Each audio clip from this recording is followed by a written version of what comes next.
வயலுக்கு போகும்போது எதர்ச்சியாக கண்ணில் மாட்டுச்சுங்க. தமிழில் புள்ளிமுக்கு வாத்துன்னுவாங்க, இங்கிலீஷில் ஸ்பாட் பில்டக்குன்னுவாங்க. ஃபஸ்ட் டைம் நேரில் பார்க்குறேன். கன்னியாகுமரி இயற்கையோட பார்க்கும்போது சூப்பராக இருந்துச்சு. அப்படியே நம்ம ஊரில் நீர் காக்கான்னுவாங்க, அதுவும் பக்கத்துலேயே கல்லில் உட்காந்துட்டு இருந்துச்சு ஜோடியாக.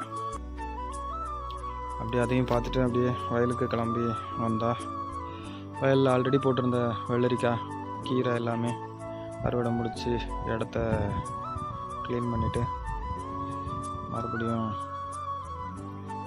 மல்டி கிராப் ஃபார்மிங் பண்ண போகிறோம். அதில் என்னெல்லாம் பண்ண போகிறோன்னா, புடலங்காய், பாகக்காய், லாங் பீன்ஸு, அப்புறம் பூசணி எல்லாமே விதை போட்டிருக்கோம் முளைக்கிறதுக்கு. பார்ப்போம் எப்படி முளைச்சி எப்படி ஈல்டு தருதுன்னு.